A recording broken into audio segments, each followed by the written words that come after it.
Hello and welcome to the Computer Game Show. My name's David Turner. I'm here with Matt Murray. Hello. James Farley. Hello. No Sean Bell this week because he's moving. So we found a man that literally flew all the way to E3 to watch pornography. It's Chris Bratt. It's always the VR porn one that gets remembered. Every time. It is an amazing video, though. I was absolutely cracking up watching. It's a very uncomfortable and awkward video that I'm sorry you've had to sit through. But yeah, thank you for having me on. I very much appreciate it. So what was it like? What was the VR porn like? Did you enjoy it more than you made out? So I think it was. So I think there was a little bit of performance to the video just because that was the only way I managed to cope mentally. Yeah. But yeah, so as an actual experience, at the beginning of the video, I think I say something really weird, like I react quite badly to just first putting the headset on, and I say she's massive, which sounds really, really bad. But what I actually mean is the proportions within VR porn are really fucking weird. Because I believe the way it's being filmed is that the guy in this porn setup has like a camera on his forehead, and it's sort of a fisheye lens to capture everything that's going on around him. And that does some weird things to proportions where, yeah, when someone gets really close to his head, or your head as you're wearing it, really big, and that's sort of scary. If you haven't seen the video, go on YouTube and search for it, because this isn't in like a little private booth. It's literally out on the show floor with hundreds of people queuing up to try it out. Yeah, that was the other side of that.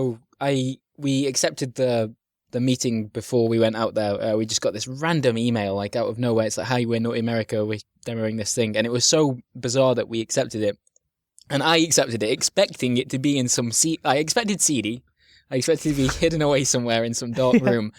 But no, it was like you say, it's very much out in the open, and people queuing up and watching you watch VR porn, which is like, even if I wasn't alarmed by how massive everyone was within the virtual reality, I was definitely alarmed by how many people could see me watching porn. And I know this is, there's a bit of a stereotype for people that work in porn that they're just, a little bit creepy. Mm-hmm. And the guy that was showing you the headset, I don't know if you're in contact with him, so you don't have to slag him off, but he did kind of play into that. He was talking about it so matter-of-factly, and I was kind of like, this is just, I don't know what to feel about this guy. This is just all too odd. I really appreciate it because it made the video in a way, because I wasn't expecting him to sit down next to me afterwards, and we had this very weird, very short interview where, I was just trying to form sentences and hope that he didn't realise how weirded out I had just been. And he's like right up in my business straight away. It's like VR porn headset off, very overbearing man right next to me. I always humanise that stuff. I always think about how that guy goes home. Probably if maybe he still lives with his mum and just goes, "Oh, what did you get up to today?" "Oh, I was just showing all this porn, but now it's 3D and they can look around and look at all sorts."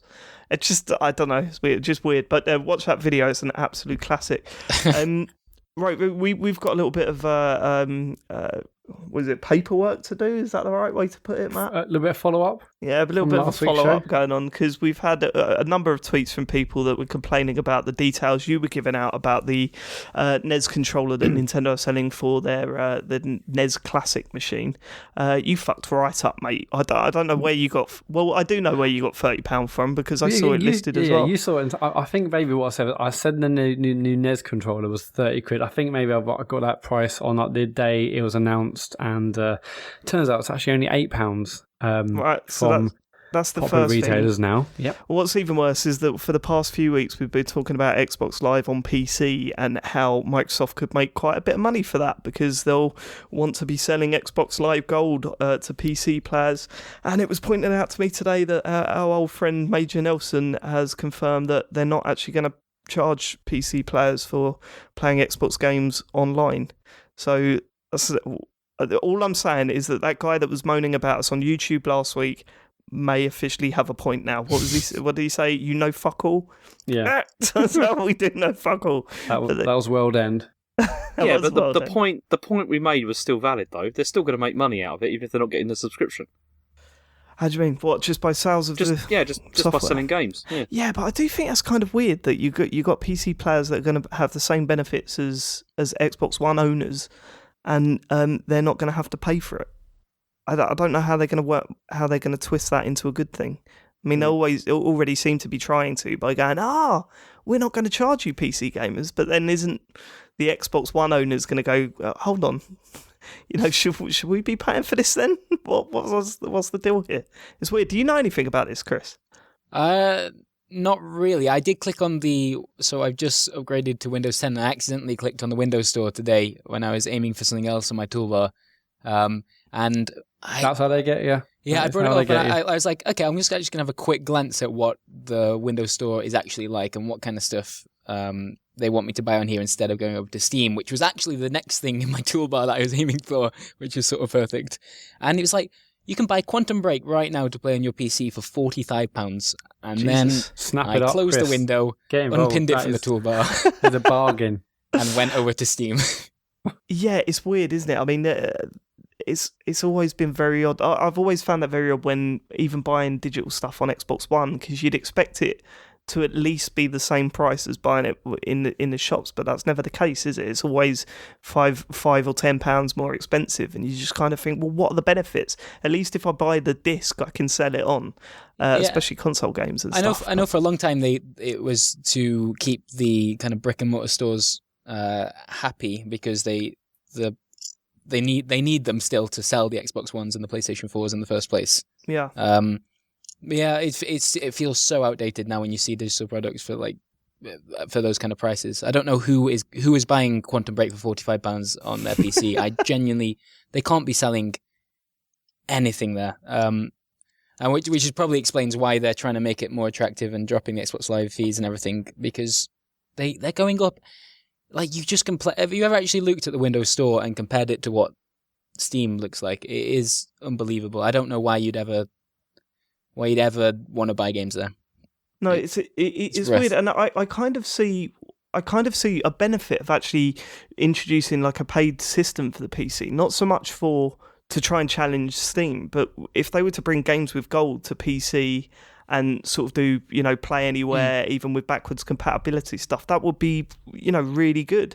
But I think people would pick up on it on PC. But by the sounds of it, they're not aiming for that at all, and they just want people to buy the software, and for that price, I just can't see it happening. And not only that, the quality of the games has not been anything that would. There's not been a system seller there so far, really, has there? Not been exclusive to Xbox. So I'm kind of thinking, what's that game that's going to turn everyone on to playing Xbox games on their PC? I don't know. Yeah. Maybe we were giving it too much benefit of the doubt, Matt. But there you go. The other thing, Chris, have you ever been to a McDonald's party? A McDonald's party? Oh, God, I think when I was a kid, I may have had a party that ended up either there or Pizza Hut. Right. Did they give you a tour of the kitchen and everything? Holy shit, no. I don't think I ever want to know what's in the kitchen of a McDonald's. See, this is it, because this was a throwaway comment I made last week. When I was a kid and you'd go to McDonald's parties, you'd go and tour the kitchen and go into the fridge. And it turned out that blew up on Twitter, that revelation. There was people that went into the fridges and people that didn't. Neither side believed each other for some reason, and it almost started a world war. And who got involved, Matt? Tiny Temper. Perhaps you've heard of him. What the hell has been going on? This sounds incredible. Which side of the argument was he on? He has had a fridge tour. Okay, he's seen freezers at McDonald's. Yeah. So it's not the kitchen tour itself that's disputed. It's specifically whether or not you go into the fridge itself. Yeah. Well, my argument was that was the best bit, when you walk into the fridge and you're like, and they're saying why it's just meat and that, and I don't know, but I remember it being a big deal when I was a kid. Can you explain, what did you actually do there? Because I still don't understand. Well, someone said on Twitter that they were taken in there and the member of staff shut the door and turned the lights off for a bit, and everyone screamed, and then they opened the door and let them out again, right? And I can't remember if that was done to me, but it probably was. I can't remember. Maybe I blocked it out. Maybe I need to go and get therapy to see if I can relive those moments. But I think that sounds about right. So I guess that was it. But you just kind of go through the little plastic flat bits and look around and go, oh yeah, there is meat in here. And then you walk out again, and then you tell your mates what you saw. Yeah, we had so much response on Twitter. It was mental. I mean, Steve said he went he went to one of those parties, and some lucky kid got to make a hamburger and eat it, which is something. Someone else, Caroline, said yes, they did, and they went to see inside a fridge. Slady said he went. It was in the 80s, and he went and he saw inside a fridge freezer. Someone else said they worked at McDonald's at a time, and they got to lock kids in the freezer. Yeah, that's what I'd heard. Someone said they didn't do it in McDonald's, but they did do it in Pizza Hut. So this thing is getting even bigger. This thing is going global now. Yeah, it's insane. But our Twitter feed's never exploded that much ever before, just because we asked. I just about found the Tiny McDonald's Temper tour. tweet. This is just amazing. What? Yeah. It's so Tiny Temper got involved, and I mean, we harass McDonald's all day. I've emailed them, no response from them yet, no official statement from them yet, at least. But Tiny Temper confirmed it, so in many ways, that's the real truth. That's what you need. That's what that's what we need. We just need the big thumbs up from Mackie D. But they'll never admit it, because it was during a very strange time in the world where that stuff didn't matter. Like, I mean, if Twitter was around back then, probably wouldn't have happened. They probably would have locked that down a lot quicker. But for some reason, it was rife in the 90s, and there you go. So if anyone's listening, they do work for McDonald's, or they know someone at HQ, please get involved. I will not rest until this investigation is officially closed. What are they trying to hide? That's what I want to know. Why did they stop it? Yes, exactly. There's a reason that they don't want you to look inside the fridge/freezer anymore. Well, someone tweeted in to say that they'd heard a rumour that someone got locked in there and died. But That sounds like the kind of thing you would hear on a playground. Absolutely. The week after that happened. Absolutely. Oh my God. There's no doubt about it. Right, okay, let's get back to computer games. There's been some news this week, and the news is Sonic is back.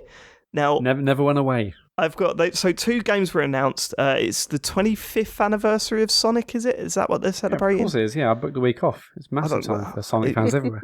I'm not sure why you would celebrate 25 years of Sonic, to be honest. And this is what I want to say, right? Sonic is an easy target, and everyone bashes on Sonic, and I kind of get it, because these two games that are coming out, there's one called Sonic Mania, which is sort of like a 2D, old school, Sonic 1 vibe to it. And that's the one everyone seems to be excited about. And then there's another one coming out at the end of 2017 called Project Sonic, which seems like your more traditional steaming pile of shit. But the problem with Sonic is that these teaser trailers now are coming out, and all this stuff's coming out about celebrating Sonic and stuff. And I kind of think they've lost that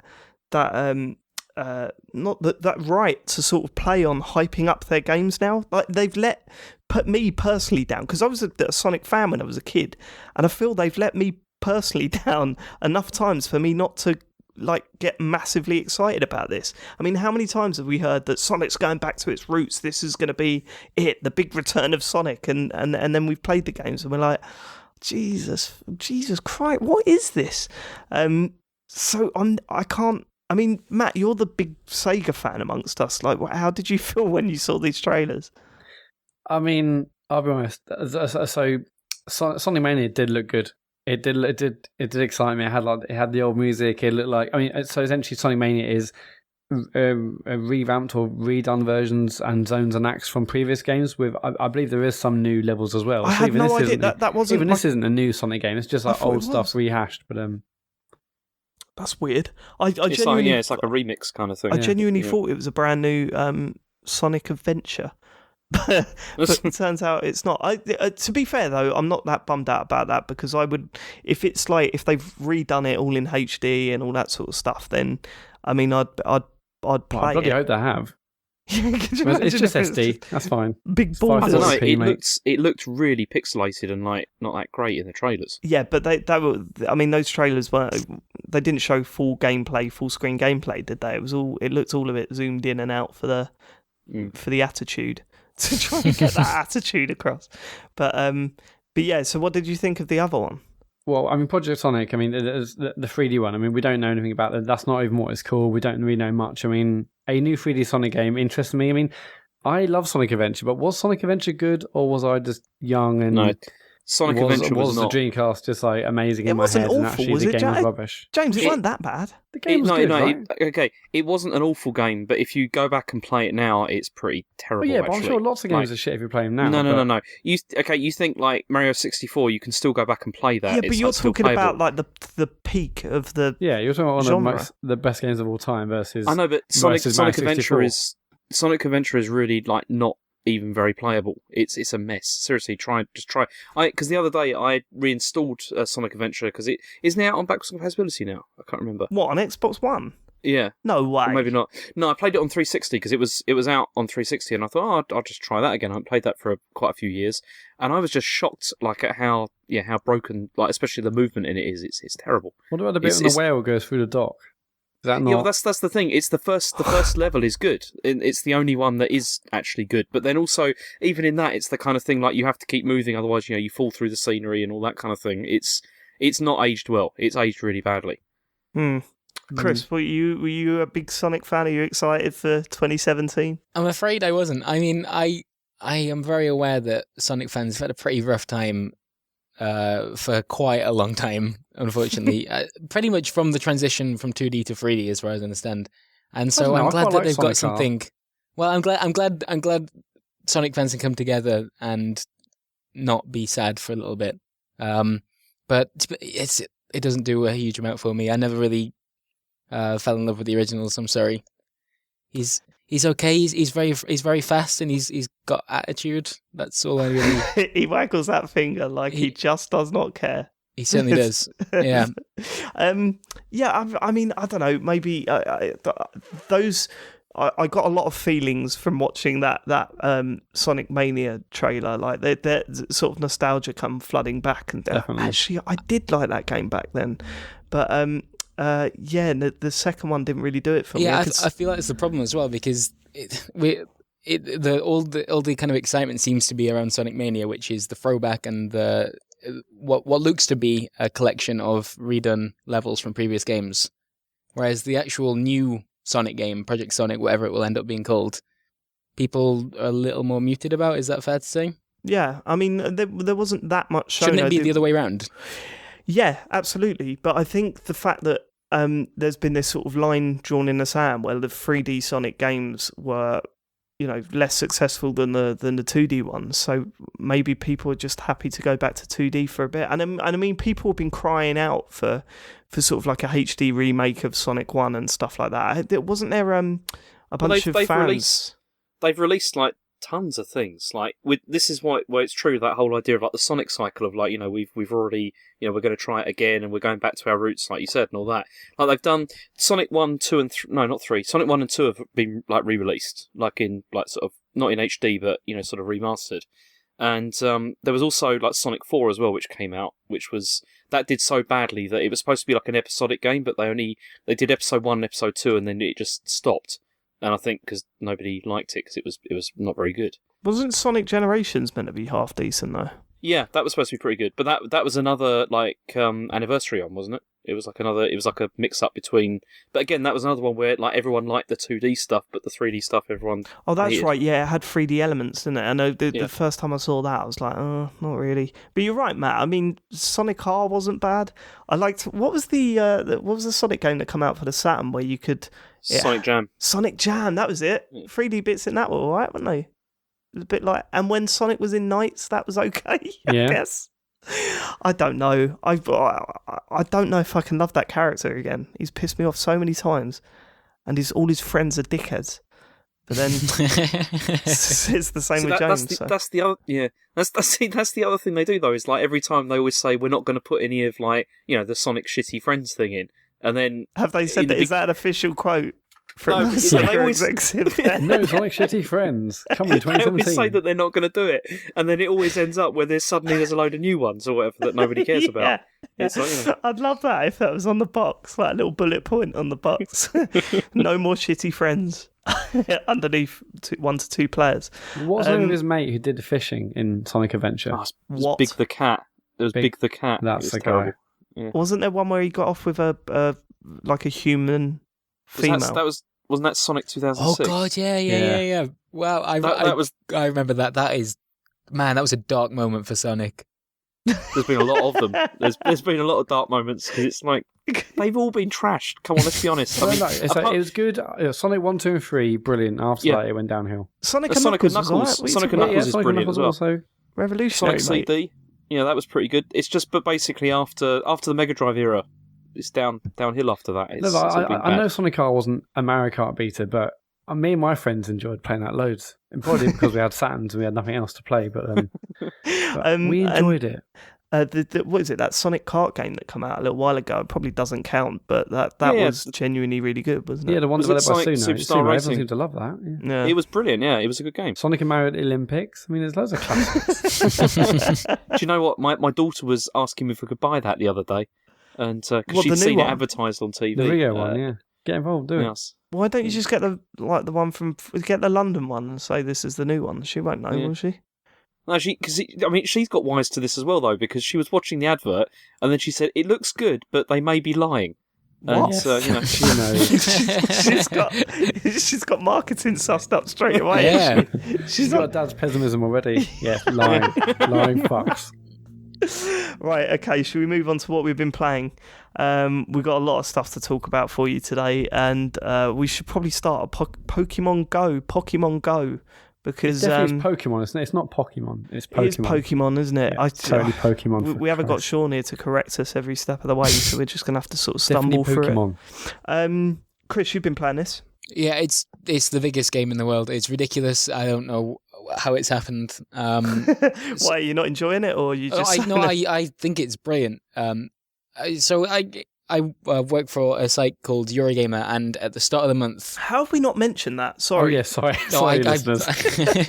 I'm only mentioning that because at the start of the month, we had kind of a meeting where we were going to talk about what we need to actually do for our jobs, and we're like, this is a really freaking quiet month. There are not that many high-profile video games. We're going to have to be kind of smart about how we handle our coverage and all that stuff. And then Pokemon Go came out, and literally nothing else mattered. That's been everything on the internet has been Pokemon Go, and it's not even just game sites. It's, I don't know how much you've seen this yourselves, but like the mainstream has just jumped on it completely.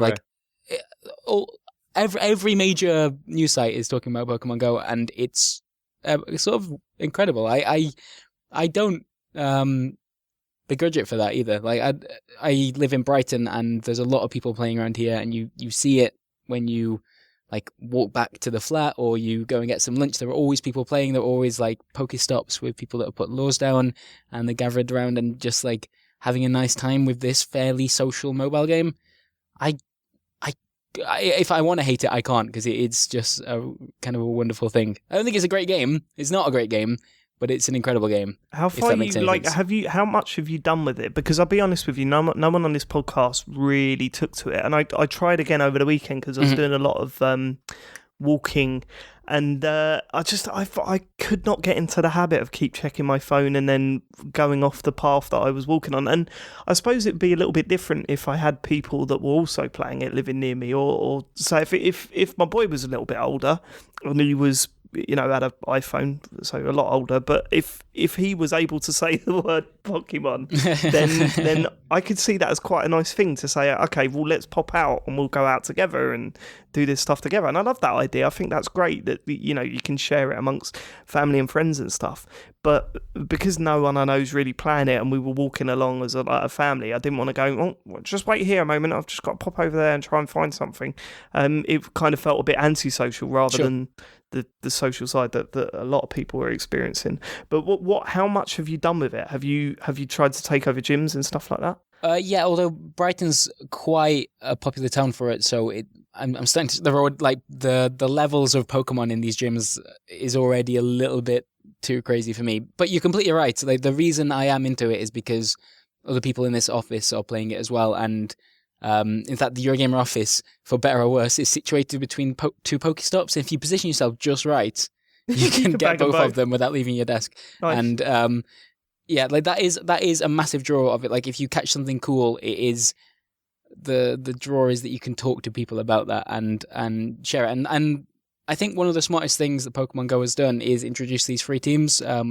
So like at level 5, which is fairly early on, you you pick whether you're going to be Team Valor, Mystic, is it? Yeah, Or Mystic. And Team Instinct, which everyone seems to hate, and I'm not entirely sure why, but it's quite funny. And They do sound like apprentice names, though, don't they? yeah, they do, don't they? You're completely right.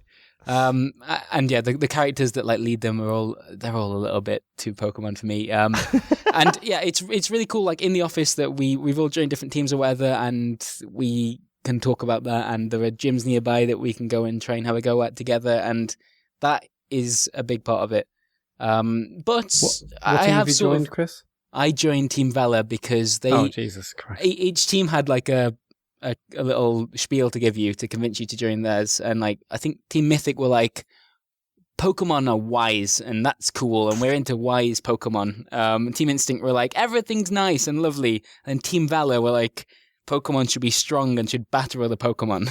And that appealed to me because really, like, I was in this to claim a gym or two, you know, and they seemed to know what was up. Yeah, so I've messed around a little bit with the gyms, the ones that are nearby, and I kind of held one with Eradicate for about 5 minutes before someone else took it.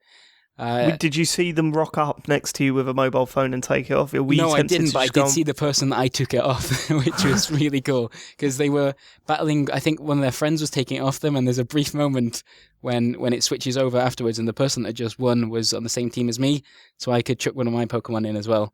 And so I kind of... So you helped him out to take it over? Sorry, I'm confused. Yeah, I don't know what the systems are for actually taking over a gym. What do you have to do? So basically you leave Pokemon in the gym to defend it, and anyone from a different team can attack that gym and weaken the Pokemon. And if you beat them, that gym loses prestige. If it loses enough prestige, you can take over the gym. Right. And there are ways to improve your level of prestige if you hold it. So yeah, there was someone else who was a bit better than me, kind of taking the gym that I was walking past, and I managed to just nip in and kind of pop my Pokemon in for 5 minutes and feel like I'd helped, which was nice. And the actual way you play, is it the same as a normal Pokemon game where you're No, unfortunately not. Abilities? I feel like that would be great, and I feel like that's what a lot of people would have liked to have seen. The actual battling system is this weird asynchronous thing where you... Oh, actually, no. When you fight a Pokemon that's been left in a gym, I think that's just controlled by the computer, and then you basically tap on the screen a bunch to do basic attacks, hold it down to do a special attack. You can swipe left or right to try and dodge, and it's a bit fiddly and not very good, and not as fun as the turn-based stuff that you play in an actual Pokemon game. Yeah, I kind of understand it, because I suppose people will be a little bit turned off, like... Maybe it wouldn't have been quite as successful if it was a little bit more complicated, like the actual Pokemon games are. If they are that complicated, I mean, I used to play them when I was a kid, and I'm pretty fit. So I don't know. Maybe they should have had a little bit more faith. It is fairly basic, and the battling system definitely appears so. Although, like, I know some of the the guys that do the guides for Eurogamer have had to really delve into this game more so than anyone else and like figure out how the actual mechanics work. And it's actually weirdly complex, but not necessarily in a good way. There's I've forgotten the name of. There's an incredible subreddit that I've forgotten that has like really delved into the mechanics of how this game actually works, and it's required like hundreds of researchers to try different things and create some big shared spreadsheet, and it's all way too complicated for a game about catching monsters and sticking them in Pokeballs. But yeah, I think one of the things that I'm slightly hopeful about is that the San Diego Comic-Con, which was this weekend, Niantic actually hosted a panel where they sort of talked about, oh shit, this game's massive now, and we should probably have some plans for the future. And they said something fairly wishy-washy, which was that what's in the game at the moment is something like 10% of what they actually want the game to be. Which means nothing, but at least gives you some idea that they realise the game's not quite where it can be, and they want to add features to that, like trading and battling people. Got the money to do that now, haven't they? Yeah, absolutely. It is. No one expected it to blow up like this. Absolutely no one. And it's just been fun to watch. The stories that have come out of this game are one of my favourite things. They're so absurd. It's why the mainstream press has kind of latched onto it quite so fiercely, just because everything to do with this game is super weird. Like, have you seen all the little stories that have cropped up about, people searching for Pokemon and stumbling upon a dead body, or like a rare Pokemon turning up in Central Park and like hundreds of people running towards it. Yeah. And all these amazing things that you just rarely see from games. Even, well, especially within the mobile kind of landscape. But social games never work like that. They never have you out there as a big group of people connected by this one thing. Really, not on this kind of scale. I know Niantic have done something similar before with a game called Ingress, but there's never been anything like this. It's like a almost global phenomenon. It's amazing it's bizarre. to watch. People in my office have been asking me about it because I'm the nerd, and that's when it's reaching the people in my office. I mean, Matt knows how old school my office is. It's I can't believe they've got smartphones for a kickoff. They haven't. They've just heard about it in the newspapers that they're still buying. Yeah, and they've been asking me about it. And then I've been in the high street. I work in New Malden, and down New Malden High Street, there's just groups of people walking up and down with their phones out and looking around. It's pretty crazy. One thing that I did see is that someone has set up a website now where you can literally go. It's a little bit like those Destiny timer websites, Matt, that we were so addicted to back in the day. That shows you where Pokemon's Pokevision. Pokevision, that's it. Yep. So it'll tell you where each type spawns and how long they're going to be there and where you can find them. And was this on Eurogamer? Did you report on this? Possibly, yeah. I think I remember we kind of heard about this, figured it would be bullshit because it sounds a bit a little too good to be true considering how flaky the servers have been for Pokemon Go. Yeah. But yeah, no, it genuinely works and it's really useful, but I don't use it because it's not the pure way to play Pokemon Go. Well, that's what I was going to ask you. Is that cheating? Goddamn cheating is what it is. Why do you see that as cheating? Ash Ketchum never brought up a funny little website that told him where to go and catch the Pokemon that he needed to become the best Pokemon trainer in the world. But if one was available, would have Ash gone? I think Ash might have popped on there. Just because, hours like those games take to complete, he would have probably just gone there. Yeah, or is that more of a Team Rocket thing? I don't know. I think I'm just too lazy to use it, to be honest. Fair enough, to each their own. The problem is once you know it's there and once you start checking it, you're sitting in the office and you should be doing work and you see that like an Onyx has just spawned down the road and you could probably get away with leaving your desk for 5 minutes and maybe no one would notice. But you're running the risk. Like the more you do that, the more risk you're kind of getting into, and eventually you're going to get fired from your job. That's You'll basically definitely get fired. Why I don't want to use it. Matt, James, have either of you changed your opinion on this? Because we were all very much, it's nice and we like it, but it's not for us. Last week, I've stopped playing completely now. Yeah, I haven't really bothered loading up in a few days. Mostly because the ones I had found in the week or week and a half previously I didn't find anything there. I was still waiting for my eggs to hatch, but what? Yeah, it's not really done enough for me to what keep does that playing. Mean? Well, you can collect these eggs and then you start incubating them, and some have different distances to walk, so 2k, 5k, or 10k, and it measures how long you're walking with the app open. And then once it hits that threshold of 2, 5, or 10, then maybe other distances, those eggs then hatch, and you have a better chance of getting a rarer Pokemon. So, still got a few eggs in incubation, but I'm not really opening the app much, in all honesty. So those things are going to literally fry. Yeah. You're just going to let them get warmer and warmer. Have a poached Pokemon. Double Yoker. James, how about you? I deleted it. Okay.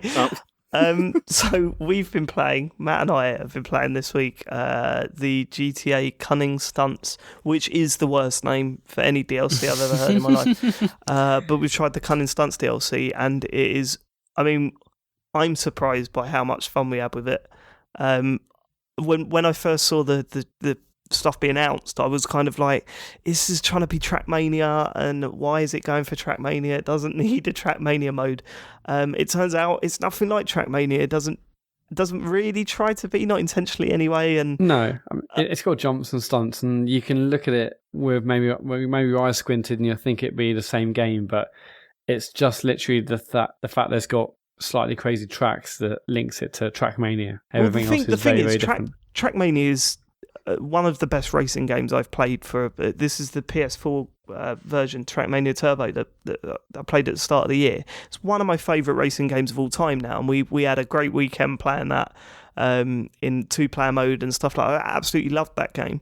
But that is literally streamlined racing to the point where you're trying to shave fractions of a second off and beat each other's times and stuff like that. This is not like this. Your lap times do not mean anything in this game, and it is just, it's taken the GTA stance of don't worry about getting to the finish line, just try and make everyone else's life hell around you, and it totally plays into that, from the cars that don't really handle properly, from the jumps that aren't really, like, they're easy to completely miss and fall off the edge of the map and stuff like that. Yeah. It's just mayhem, and it's up to 16 players. It's a lot better with more players involved. I mean, we had a few races with just the two of us, and it was not, it was a bit crap because one of you gets left behind, and in the end, like, you just stay in the middle of nowhere on your own, and you don't really feel what the game's about.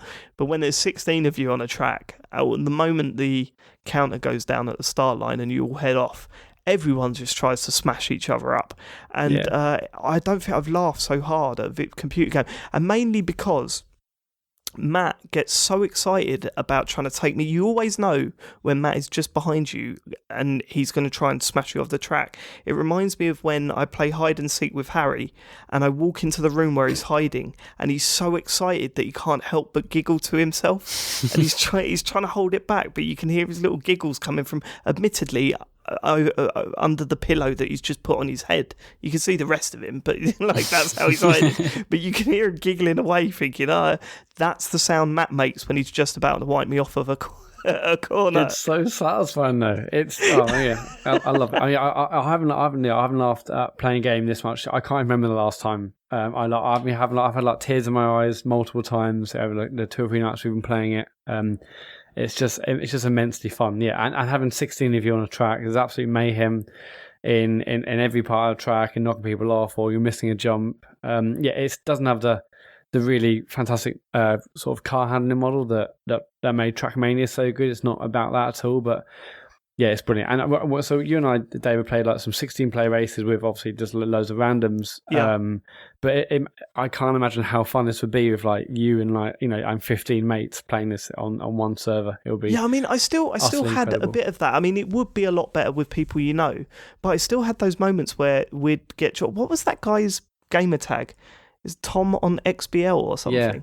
Yeah. Like, his game tag was Tom space on space XBL. Like, oh yeah, so are you on XBL? Yeah, sure. What's your game tag? Oh, it's Tom on XBL. Yeah, so it's Tom. Yeah, it's Tom on XBL.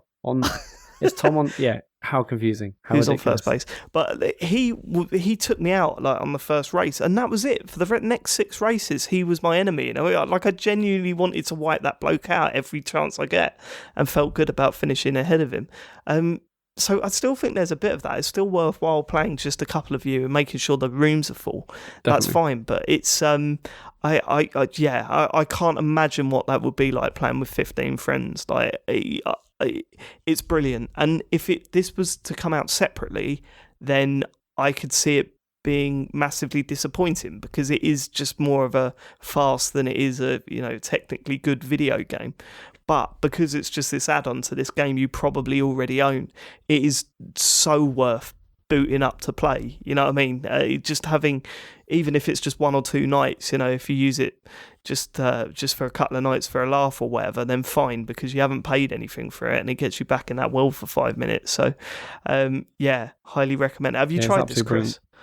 I haven't. No, I haven't actually been back to GTA Online in quite a while, which is a shame, because as you said that you haven't left that much playing a game in for like as long as you can remember. That is how I felt playing GTA Online a lot of the time. I eventually sort of drifted away as new things came out, and I sort of didn't really get into the leveling system of it. But that is just a very fun, stupid world to be in with your mates. It is. I think I kind of got a little bit fed up with it, because I got overrun with people that were just, I mean, I was getting killed constantly in that, and it got to a point where I just kind of thought, well, all I'm doing is walking around and I'll get run over or something, and I'm like, I kind of got a bit sick of it. Mm-hmm. But the what did they call, what were those things called? Not sieges. What were they called when you had to gather things together and then go and like rob a bank or whatever? A heist, yeah, of course it is. the heist modes were absolutely fantastic, like genuinely really good. We only played a few of them, didn't we, Matt? But when it all came together and you had that moment where one of you was flying in with a plane to pick up another person who had just escaped from a prison and stuff like that, absolutely incredible. Even if I didn't really like the sort of more open world stuff, there was still a lot to really like about that game. The only problem is, the only sort of negative I've got with this is, I mean, we played this for about an hour and a half or 2 hours last night. Yeah. And we could have had double the amount of races if the whole GTA Online system works better. Because if you remember, when you wanted to play sort of set games, whether it be deathmatch or the heist and stuff, you had to sort of go to a specific point in the map, and then you could invite people in your world to this mode that you were playing. Right, this is still a bit clunky. Yeah, like there wasn't just absolute joke, really. Yeah, there should be a button that just goes, right, I just want to play Cunning Stunts, and it will put you in a packed server or whatever. But there's not that. You have to go and set it up and then invite your friends and then invite everyone in your way. It's just a pain in the arse. And I mean, what will probably happen is that you launch a game, you have one race with only a few of you, and then the next race, it suddenly seems to attract people. I don't know if it picks people from other servers and starts merging things from there, but then you'll have one or two empty races, and then suddenly there'll be a good crowd of you, and people tend to stick around for quite a few races in a row rather than probably just because it's hard to find another one after, or difficult. Yeah, you're probably right. Yeah, it's a pain in the arse to get back into it. And then there was also that, like, it's still in the same game world with just slightly modded rules. So they've got a button where if you completely foul and fall off the edge, you hold Y to respawn to the last checkpoint. But for some reason, I don't know why, it takes a good 10 seconds, I'd say, to respawn. And that's far too long. You should be banged straight back on that last checkpoint and continue. You know? So that slows things a bit down a bit. But other than that, I mean, I have to recommend it. If you've got this game and it's on your hard drive and you haven't played it for ages, there's no better way to get back into it than just one night. That's all you need. Get all your mates together and you'll have such a good time. I was pleasantly surprised. I thought this was going to be crap, and I thought it was going to try and take on games like Trackmania, but I was completely wrong. Instead, it shuns that and just makes a complete mess of a video game in front of you. And I'm well up for playing again in a week. I'm so up for it. James, have you got GTA on Xbox? I've got it, yeah. Is this a free download, or is it? It's totally free. Yeah. It's probably already installed, so you should definitely play it. Because, lots of fun. James, what else have you been playing? I've been playing Lost Reavers. Obviously, I have. No, you haven't. Obviously, I have. No, I haven't. Obviously, I've obviously deleted that. I haven't deleted that yet. That was one of the worst nights of my life. I play with that with you and Sean. I never want to go back to it again. It was almost as bad. See, the other thing I wanted to talk to you about is the thing that I missed last week was beating you at FIFA. That was quite good. Yeah, you done that. I don't know if we've still got the video, but yeah, you beat me at FIFA. Well done. Yeah. That's all we got to say on the matter. Did you delete the video because he beat you at FIFA? No, I've been busy. Don't worry about it. I'll talk about it. It's not for the show. You've got sleeping dogs written down here. Let's talk about that. And I have got sleeping dogs down here because this is a really old game now, I guess. But I've been wanting to play it for a long time. What version have you been playing? You've been playing the sort of re-release version. Yeah, it's the definitive. Can't even speak. The definitive edition on Xbox One. Yeah, because I think it was in one of those crazy sales where it was like about £3 or something, and I was like, yeah, I can do it for that. Because I played True Crime Streets of LA before. Did you ever play that? I didn't know. Yeah, it was pretty bad. This was supposed to be a True Crimes game, right? It was, yeah. Apparently it was that, and then it I think it was Activision were originally making it, and then it got into trouble, and then Square bought it and continued making it. But I'm glad they did, because, I mean, the main reason I wanted to play it was really for the setting, to be honest, because I wanted to see how they'd sorted out Hong Kong, like how they'd done it, because I've spent a lot of time there and I was just curious how they'd done it. How did it shape up? Well, you see, games have tried this before, because Shenmue 2, which is a brilliant game, they tried to do Hong Kong, but it's totally wrong. It's really rubbish. It's not very good. Not the game. The game's brilliant, but the depiction's not good. But actually, Sleeping Dogs does it a lot better. But it still doesn't feel like Hong Kong. It to be honest, it feels a lot more like Shanghai. The reason for that is because Hong Kong is a lot sort of like the streets are a lot narrower. Like the streets are really super narrow in Hong Kong, and I guess that doesn't really work for a game because it would make driving like really almost impossible. Like if you were going to do that, at least the way you do it in the game. Yeah, but I remember them in terms of scaling for a video game. I remember them being quite narrow in this. A lot of the time, I was actually going by foot because it seemed a lot easier to, or bikes. Bikes were a big thing in that game for me. So yeah, maybe I don't know. I've never felt that anyone's truly got the scale of a street right for some reason. No. I mean, GTA's got the closest, but I've never, like, you know, when you're walking down the street, it just seems, at times it can seem like so wide, and it never seems to nail that. But yeah, it's weird. There's another really weird thing about this, is that I keep driving on the wrong side of the road. Right. Right, now let me explain this, because this is really, really strange. You know how in pretty much every single like open world game that we play, they're usually set in the US or somewhere like that. Yeah. So you always end up driving on the right side of the road. Mm-hmm. And I think my brain's been conditioned that in games, you drive on the right side of the road. Because in Hong Kong, you drive on the left, and I keep driving on the wrong side of the road. It's very strange. It's very strange. Yeah. I don't know what you want us to do with that. Neither do I. But it's but the thing is, I mean, but that's the thing, because the driving feels a bit off. I mean, you've played this, haven't you? I mean, what did you think of that? Do you remember? I didn't have that much trouble with the driving, to be honest with you. I mean, sorry, go on. I mean, I like the ramming. You know, like it's got that Okay. whole thing. No, you know that it's got that whole thing where, like, if you press X when you're near the car, it just like your car lurches into the other car. Yeah, that was straight out of what was that game? Midway game. Drive Man or something. What was it? Oh, that's gonna that's gonna do me. Drive Man. Oh, it was something really. A stunt man, no? No, not Stuntman. I think it was a Midway game that come out. Sean talks about it all the time. He absolutely loved it, but I can't remember what the Driver title 3 was now. No, not that one. But go on. Okay, yeah. So that's kind of good. But I mean, the gunplay is pretty bad. But the combat is fun though. You know, like the whole the brawling. You remember that? Yeah, that was excellent. Yeah, that stuff was good. That's what it nailed. It seemed to nick a lot of stuff from other games and pull it together, but without feeling like it was stealing directly. You know what I mean? It just seemed to be inspired by so many games that it worked. I mean, the plot is obviously it's based on Infernal Affairs, like Hong Kong film, and it's serviceable. It kind of works okay, but it's a good game. I'm actually enjoying it a lot more than I was expecting to. I mean, it doesn't. To be honest, I'm kind of enjoying it more than I did GTA 5, and I don't know why. No, that is weird. Yeah, I don't know why. There's something about it that I really like. It's the structure of it is nice, because you've got the choice of which side you're going to go with, and how you're going to upgrade your character and stuff. I don't know, it's good. I mean, I'm only halfway through, so there's still more to come. The only problem I had with Sleeping Dogs, right, is that it set up this whole idea that you could either pick to side with the police or side with the gangs. And it never really seemed to give you that choice. It still it still forced you to do missions that, like at one point I was thinking, no, I'm definitely going to join the gang here and ignore the police stuff or intentionally fail the police missions and stuff like that, but it didn't let you do that. It wanted to drive you down certain narrative parts, and I think it would have been better to just like have a hands off and say, hold on, you get to pick which side you want to be on. I thought that would have worked better. But, I mean, that's a minor gripe, and it didn't break the game for me. I still really enjoyed what I played of it. Yeah, weird one. Did you play Sleeping Dogs, Chris? I did, yeah. I actually agree with you.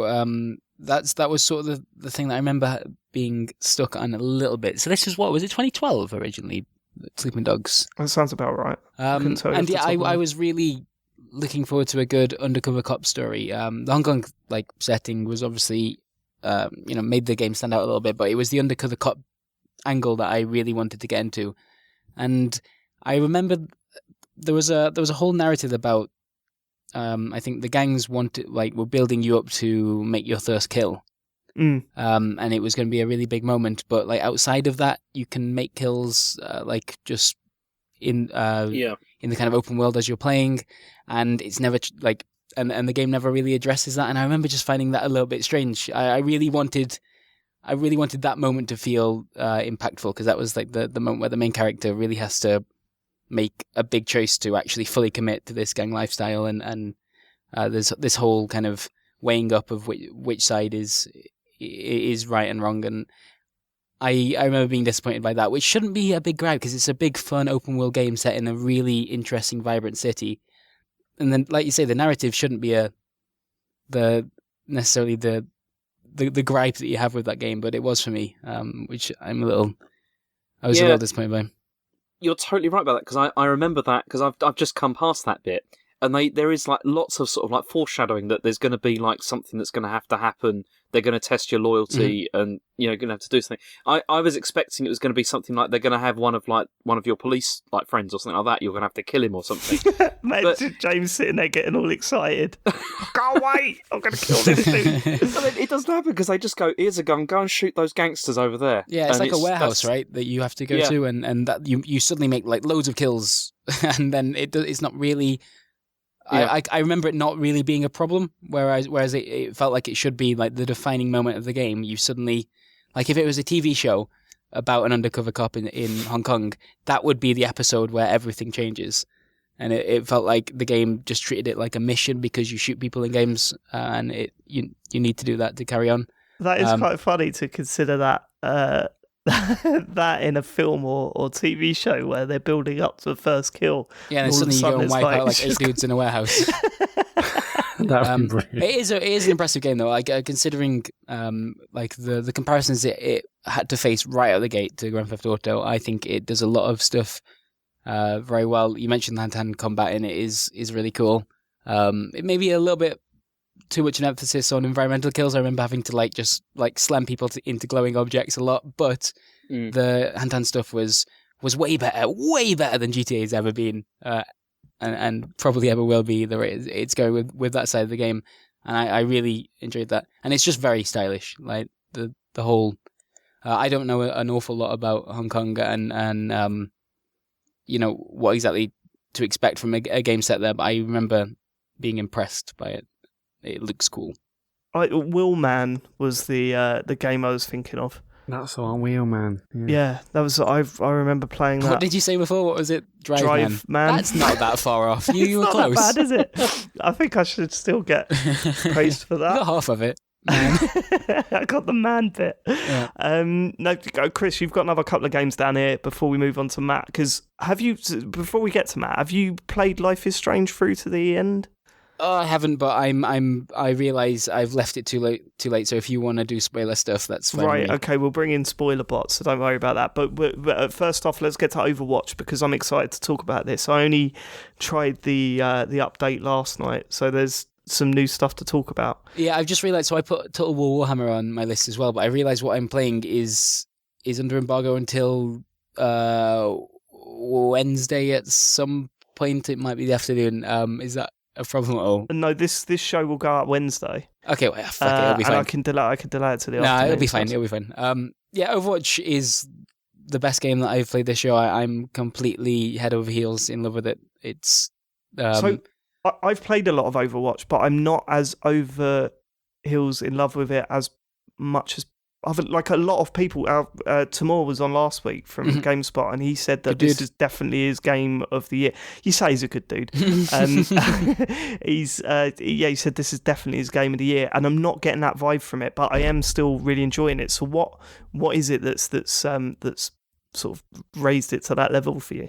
So I think I've always wanted to get into Team Fortress 2. I've always linked to that game with envy, and I think I left it a little bit too late. Like I've tried to go back to it a few times after it went free to play, but the community is already so embedded there, and there's all these brand new weapons that I don't understand, and I just feel like I've come too late to it. Overwatch is a similar kind of setup to Team Fortress 2, plus it's got the character design and the ability design that Blizzard bring with them, and I'm unashamedly a Blizzard fanboy. I really like how they make abilities in games. I just think they make stuff that feels very fun to use. And there are 22 characters in Overwatch right now. They've just introduced the 22nd, which is a badass, like, old Egyptian lady called Anna. Like, I can't think of another game where you get to play a badass old Egyptian woman.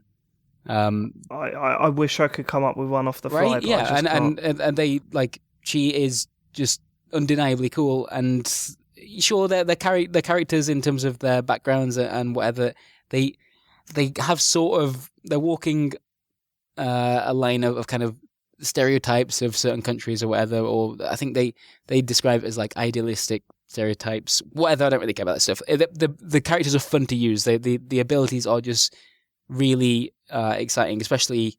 So each character has like usually like 3 normal abilities and an ultimate or some variation of that.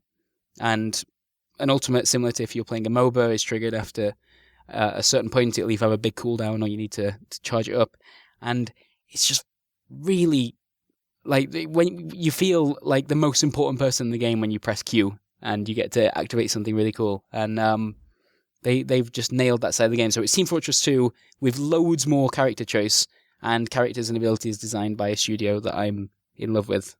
So that's why, I guess. 2 questions then. Who are your go-to characters when you're not?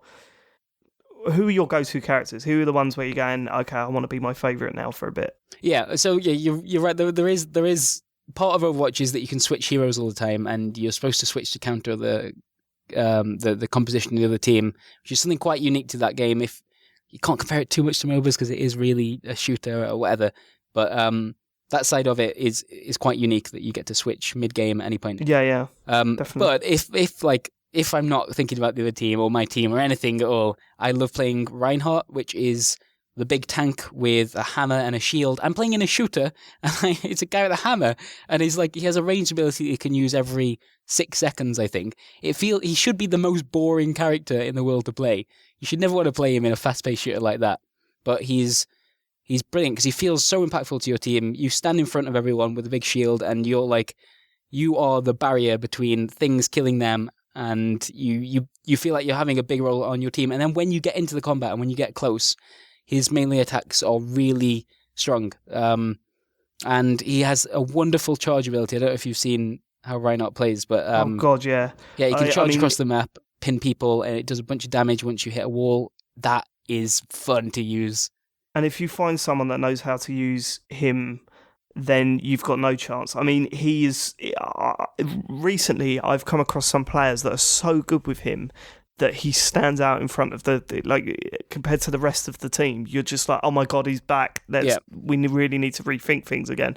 I mean, previously when I was playing this, like say when it first came out, people were just using his shield stuff, and it was kind of okay. I get the point of this character. He's shielding. Yeah, but that is just boring difficult. if that's all you're doing, right? Totally. But then all of a sudden, I'm getting charged and stunned and all sorts, and I'm going, holy shit! How am I taking this guy down? But the cool thing about Overwatch, obviously, is that there is clearly a way to take him down. You've just got to work it out. I mean, my favourite is on certain maps you can position yourself just right so he charges at you and then flies off the side of the map. That is the most satisfying thing. And likewise, if you do a good charge of Reinhardt, one of the things I really love about that move is that when it hits someone, it's not like you just charge through them and you do some damage along the way, which would have been a fine move and that would have worked. Instead, what you do is you pin them. So the other person, who is another human being in front of the computer somewhere, just has to watch as you pin them and just has to wait until they hit a wall, and then maybe they can react, but they're probably already dead by the time that happens. Yeah, totally. Which is loads and loads of fun. Have you played as Anna yet?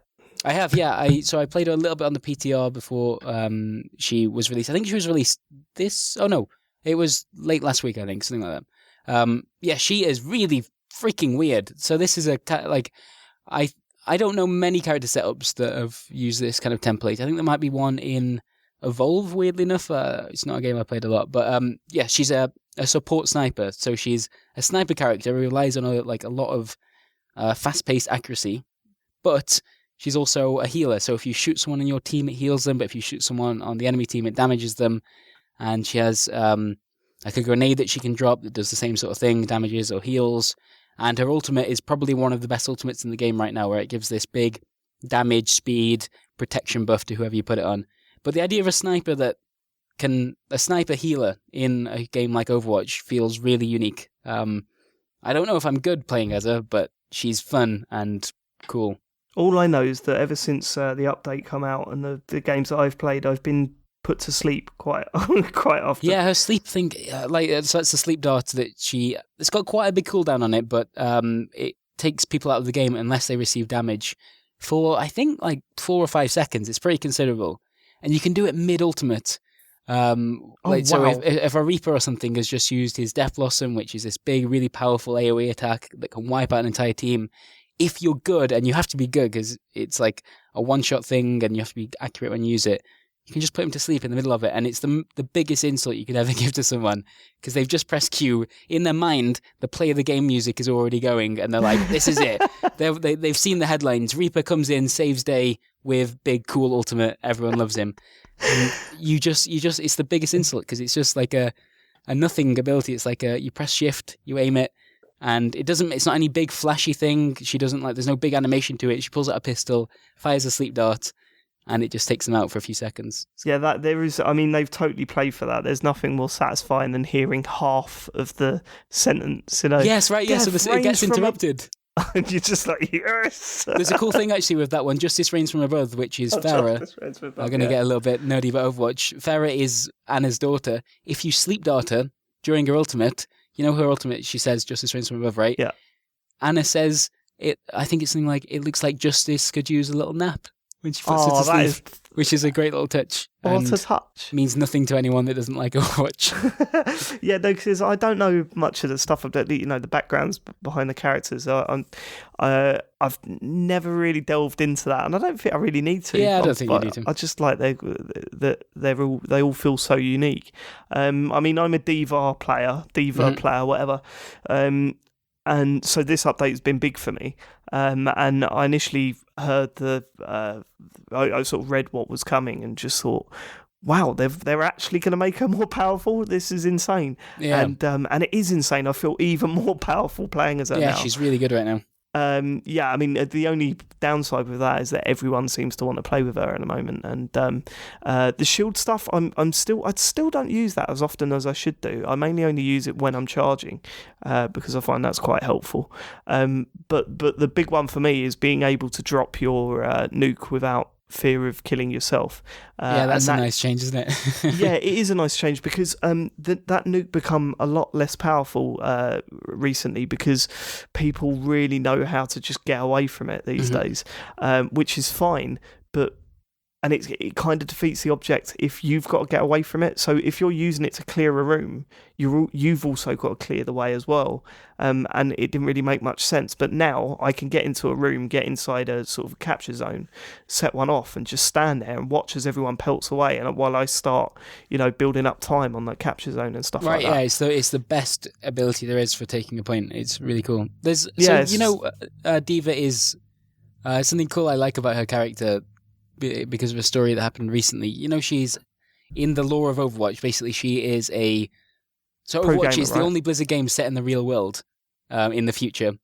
And her background was that she was a South Korean pro gamer. So she used to play, I think, probably Blizzard games as a pro gamer, as like in esports before everything went to shit. And the Overwatch story is what it is. It's all right.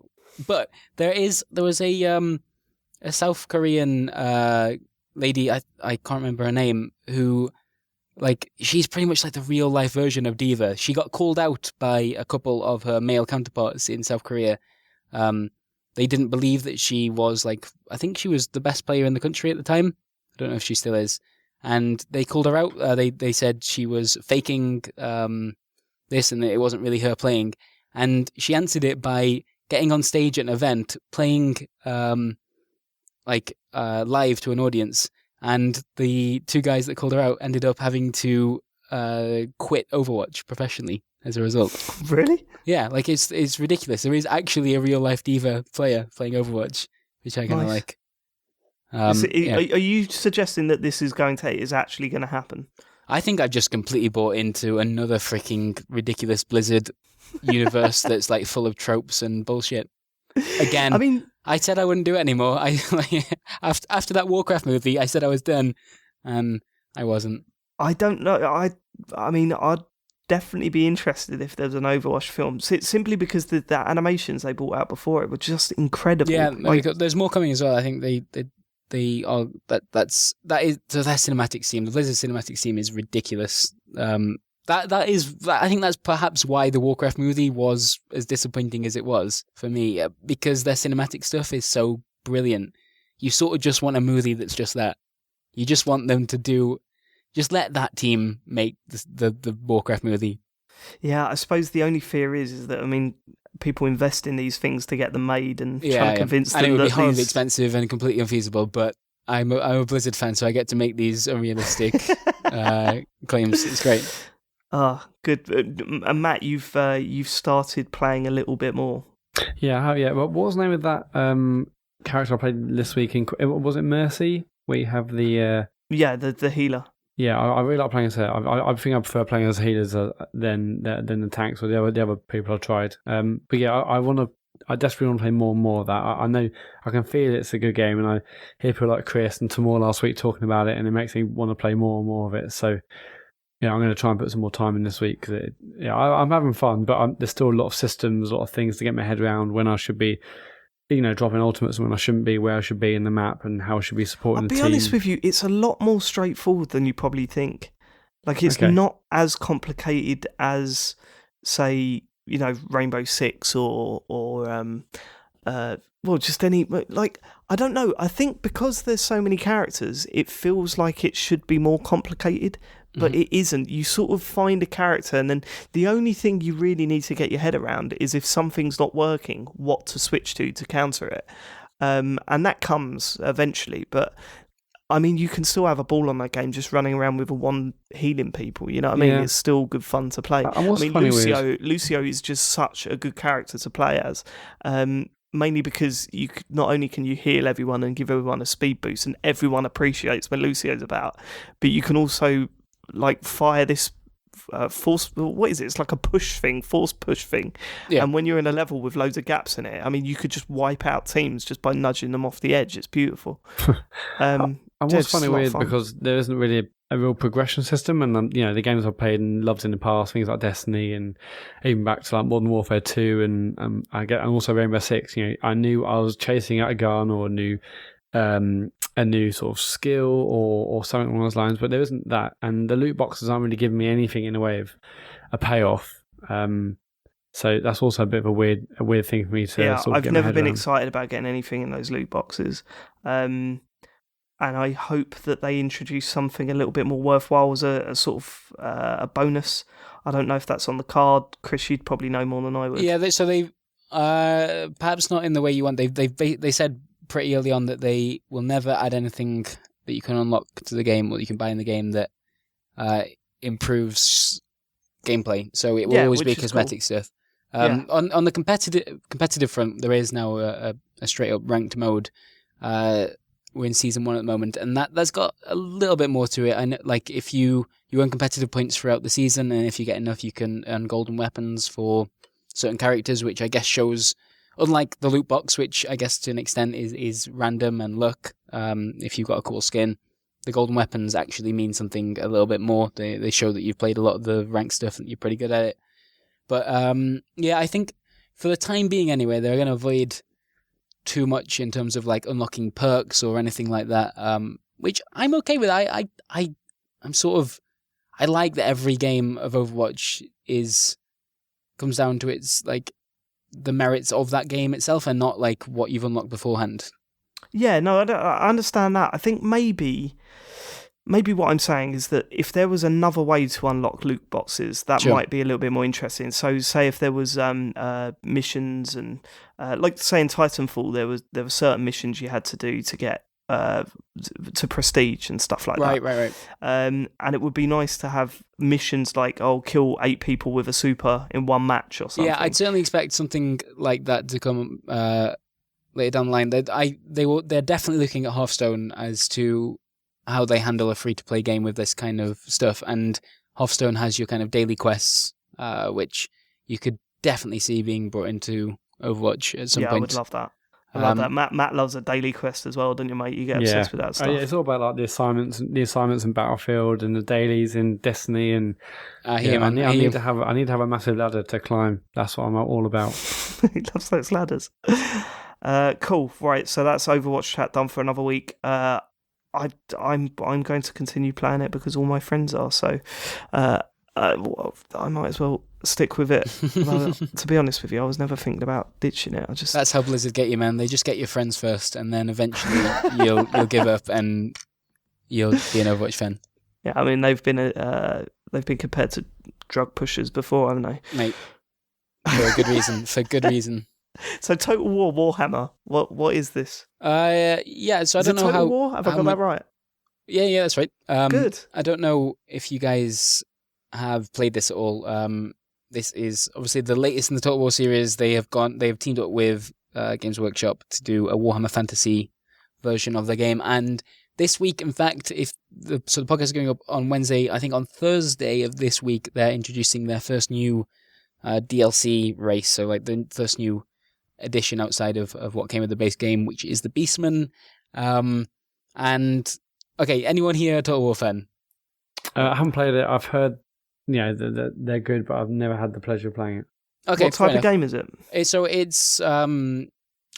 half and half really. So half of it is based on like a campaign map where it's a turn-based thing and you're controlling settlements and building up armies, and it's kind of more grand strategy stuff. And then the other half of the game is when a battle actually happens, and this is where Total War really shines, I think.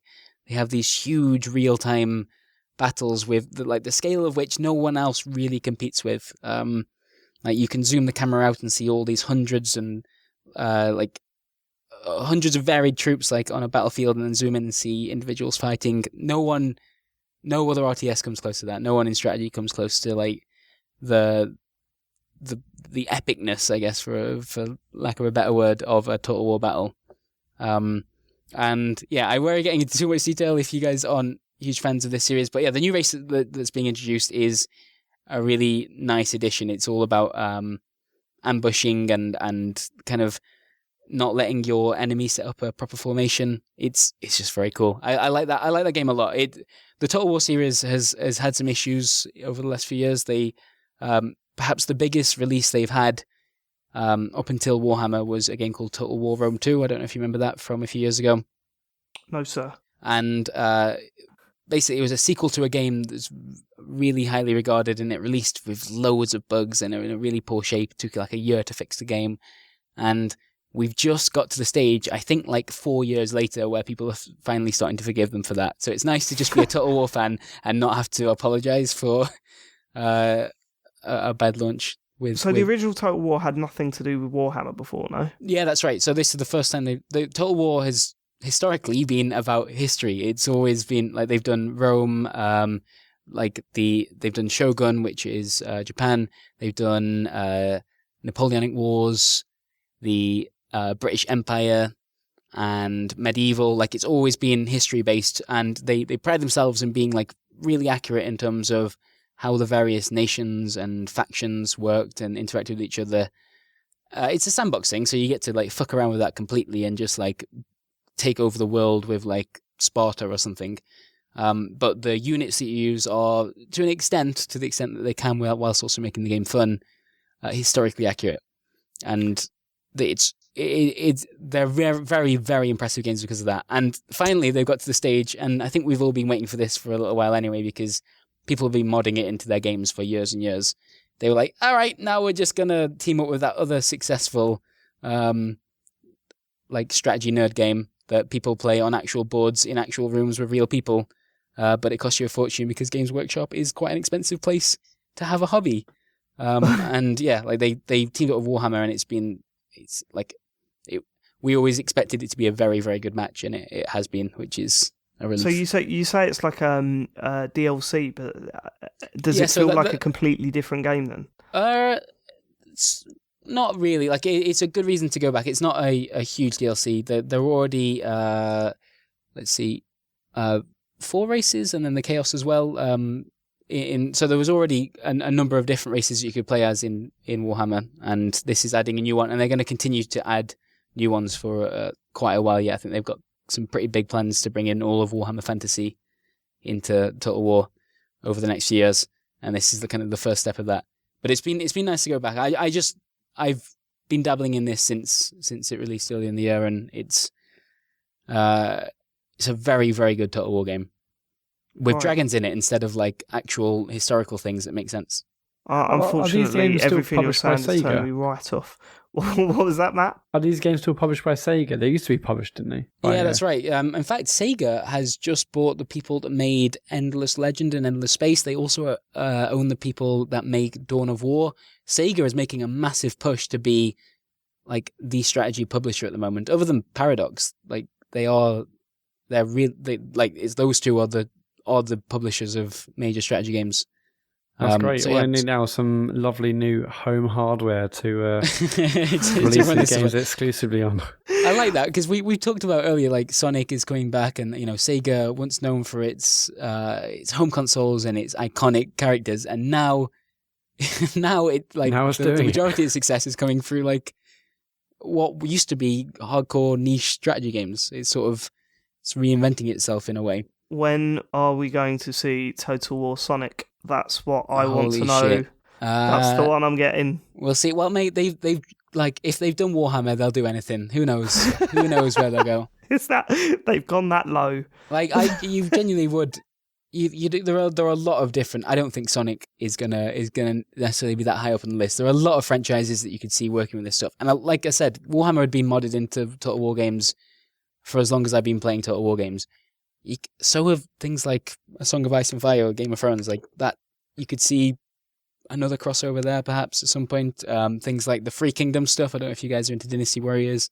I love a bit of this. Like Dynasty Warriors. Warhammer has shown that they can muck around with other franchises that make sense. So, what would be your pick? I think it would actually be a Song of Ice and Fire Total War game. I can't believe there hasn't been a proper Game of Thrones game. It's ridiculous, isn't it? There actually hasn't been a proper Game of Thrones strategy game. People have tried to certain extents. Crusader Kings 2 has an incredible mod actually for that. But like, how the fuck has there not been a proper strategy game about that world? It's perfect for it, and it's also like the biggest thing other than Pokemon Go that there is. Like, how have we not had a proper Game of Thrones thing? There are so many armies and like. There's so much they can do. Yeah, they've got the map, they've got the families, they've got all the characters. They just need to make a fun, like Total War would be a good setup for it. And if they're not already having those conversations, I'd be very surprised. Do you think it's a fear of sort of a series that's so successful losing an edge because there's a computer game about it? Do you think there's still Game a of Thrones stigma has already about tried that stuff? before. They have done official games, and they've the Telltale ones were okay, I think. But they have, outside of that, they've actually done official releases that were just pretty mediocre. Yeah, they've done mobile games, haven't they? Oh god, yeah, and Facebook stuff, and yeah, like that kind of thing for sure. But yeah, it is very bizarre. You like a Total War, like the crossover between Total War fans and Game of Thrones fans would be huge, and the setting just seems perfect for it, just like Warhammer Fantasy did. They've got to be having these conversations. If we don't come back to this moment in like a couple of years and go, oh yeah, look, they were actually doing that, and here's the game, then something's gone horribly wrong. The thing is, if they do that, in a couple of years' time, there won't be a TV series because it would have ended by then. It would be such a weird time for them to suddenly then release the game. Yeah, I guess it would be good to do it beforehand. But like, you could pick a certain point. There are interesting points within that timeline. I think like the Clash of Kings kind of era of Game of Thrones is probably one of the most interesting in terms of what the setup is like politically. You put that map into a Total War game and it's just fucking great. Like, you don't need to do that much more. It's such a fun setup, and the fans So you've are just there. given me an idea. I might send a press release out saying that I'm going to announce the new Total War Game of Thrones game, and then just do it in a big warehouse, and sort of once everyone arrives, just lock them in. Yeah, get rid of the games press once and for all. Just get rid of those people. It'd be brilliant. Yeah. It wouldn't be brilliant because you'd probably be in there. Well, no, because you've told me that this is happening. I clearly wouldn't go to the warehouse. Anything like to a warehouse, Chris will not be attending. Yeah. Unless there's VR porn there. I feel like I've got the heads up here. If you want to kill the rest of the games press in some kind of weird games media red wedding, that's absolutely fine. Total War Game of Thrones plus VR porn. Come and join us. Christ.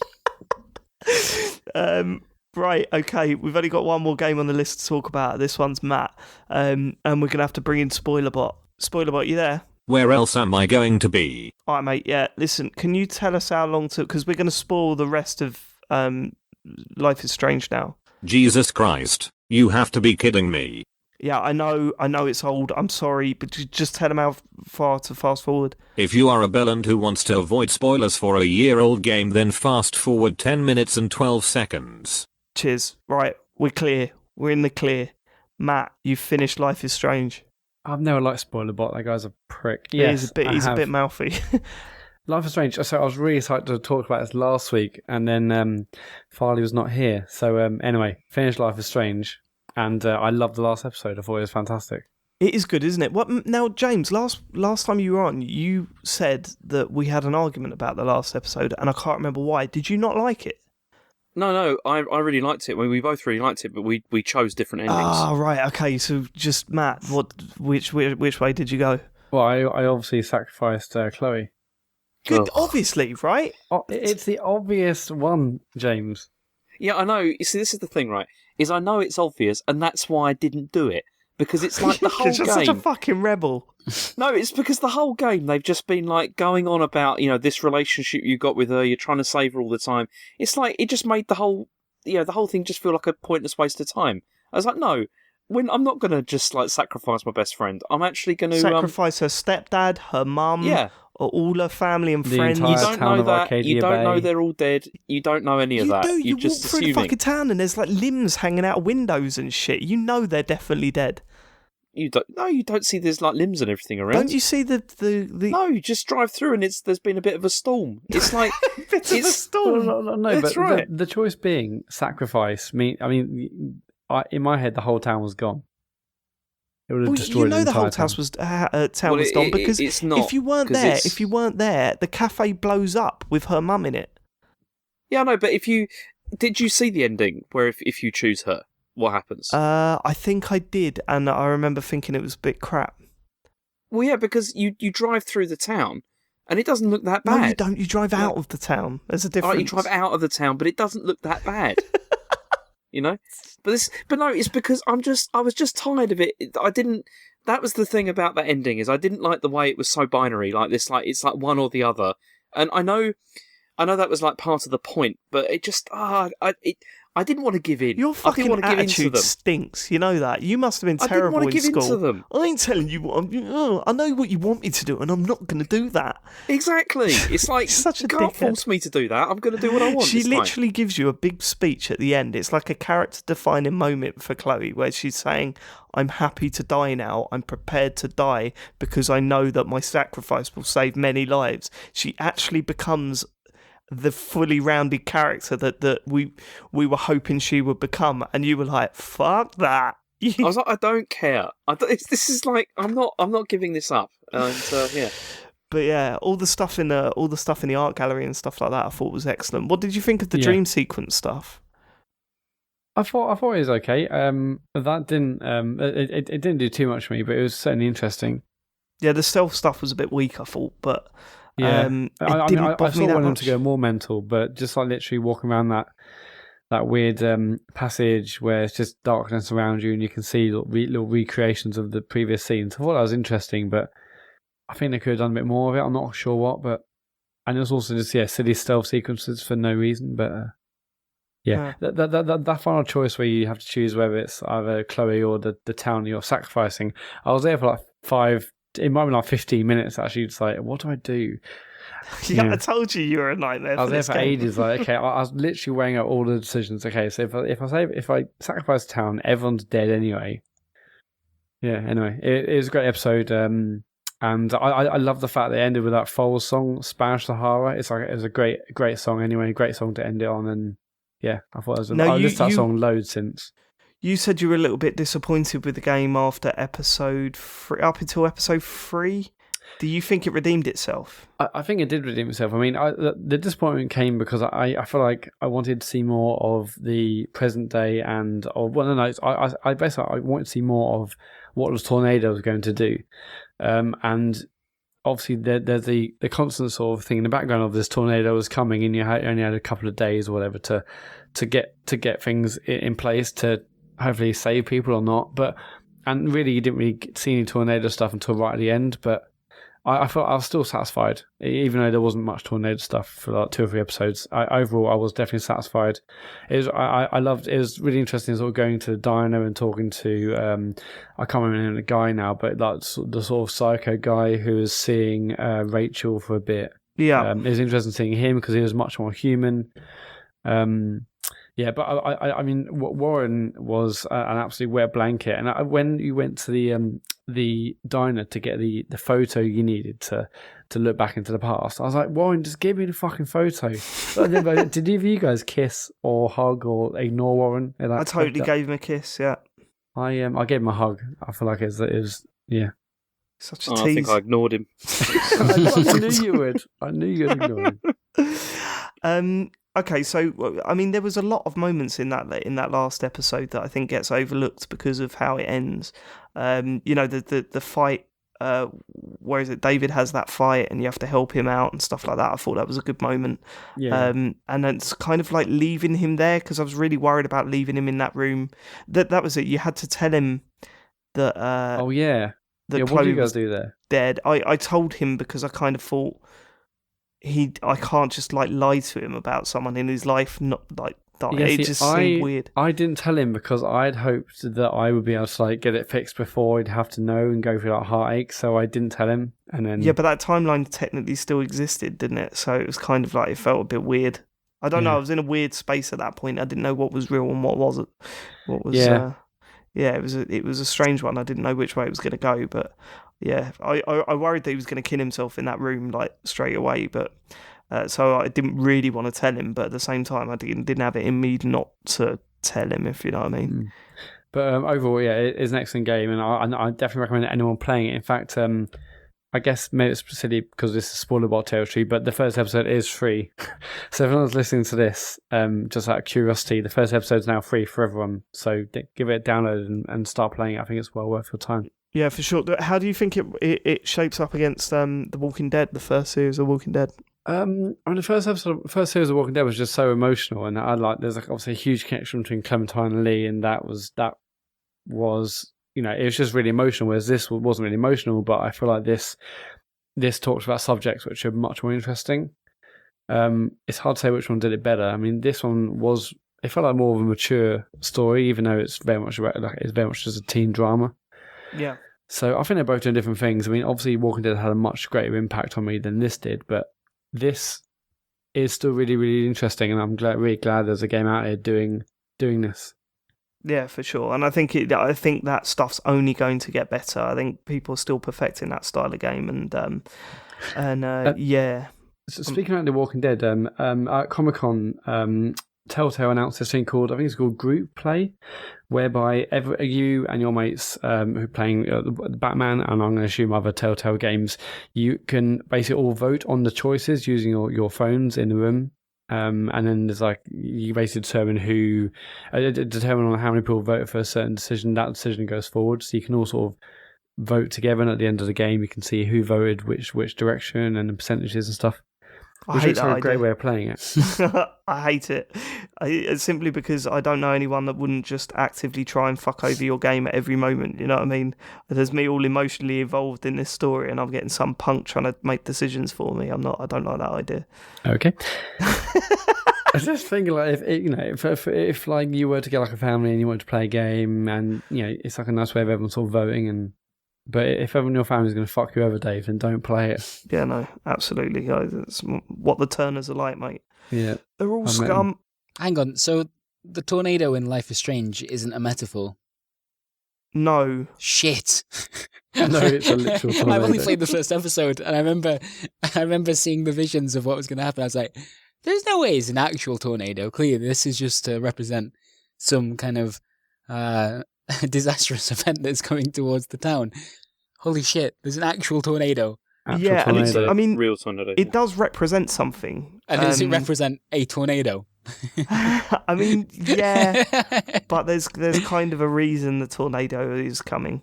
All right, and that's the stuff that it does kind of make sense. Okay. You need to. All I'll say is that if you're going to play through it, talk to the janitor quite a few times, because he offers up his theories about everything, and that pretty much spells it out seems for pretty you. legit.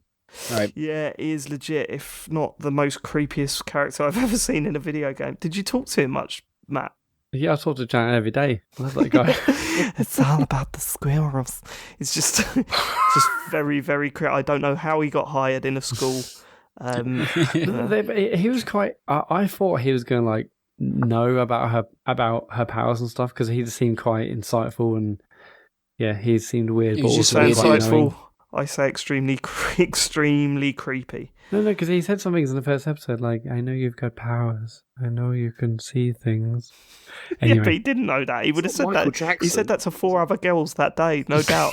I know. No, he's one more girl away from getting fired, that boy.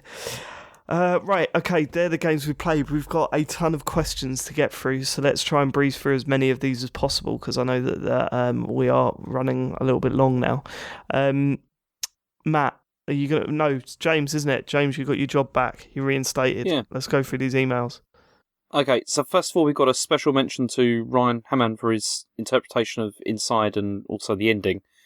Hopefully, we will discuss this email if Sean ever plays Inside. Yeah, we want to go through it once we've all played it. Have you played Inside, Chris? I haven't, although I was in the office when Christian Donlan, who I work with, was playing it, and he was very excited about it, and he's got great taste in video games, so I imagine it's very good.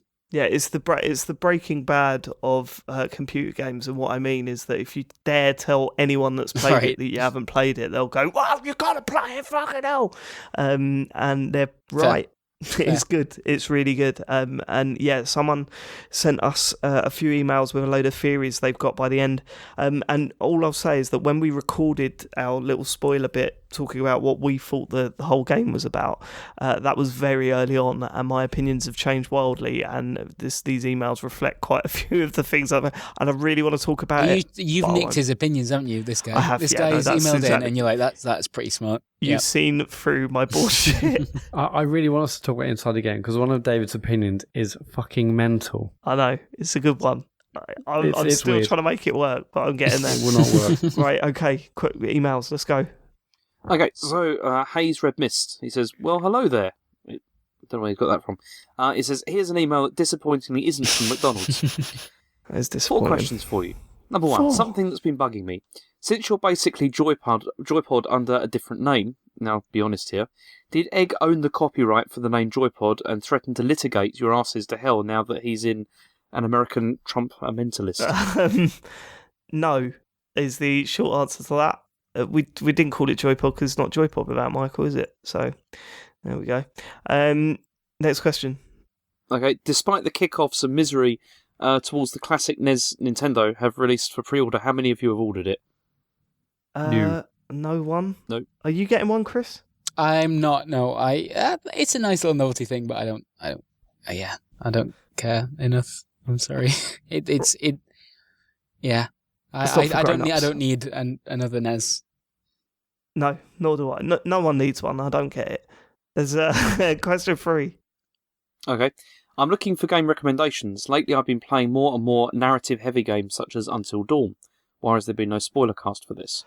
We haven't done a spoiler cast because no one really in our group played it. I've just sent it to Matt. Matt's playing for it the next week, so hopefully we can have a bit more of a chat about it. How long will it take me to finish? It's about 7 hours, I think. 8 hours. I haven't actually finished it myself yet because I was exclusively playing it with my brother, and we didn't get the chance to play with it again. So I might have to finish it off before we do that. But All right, cool. yeah. If you I'm didn't listen excited to what that you think. spoiler bit, then you should play Life is Strange, apparently. Yeah, 'cause it's very good. Yeah. Right. Okay. Next. In Joypod / Gamer Dork 2010 Christmas special, Leon Cox said the word paedophilia in the early intro. Can you please play this in slow motion for us so that we can all be reminded that he had traces of a personality before starting his Radio 4 podcast? Harsh. That is fucking harsh. It gets worse. Also, Chris Bratt is a bellend. That is not what I wrote into the Google Doc to try and ruin this question. There's a bit of a battle going on in the Google Doc at the moment This is with people unbelievable. adding stuff and people editing it. I will try. I did listen to that this morning to try and find that bit, but it is quite further in than you might think. I don't know. Have you heard Kane and Rince, Chris? Yes. So we discovered that playing an episode of Cane and Rinse at half speed using your podcast app of choice is the best way to listen to pretty much any podcast, but especially that one. Let me try and see if I'm anywhere near the bit where he says that. She Wow. Super Mario Kart 64. Is that only half speed? That's incredible. That is only half speed. In fact, actually, what I might be able to find, if I could fill some time for just 2 seconds, is let's see if this works. Priests made a pot out of clay, we think. Stuck it under his head to catch all of the oil. Oh, that's Christian Dunlin. It totally is. I love that man. Before he went on lunch break. But that's it doesn't sound right. Make it stop. Make it stop. I listen to this show when I edit it together.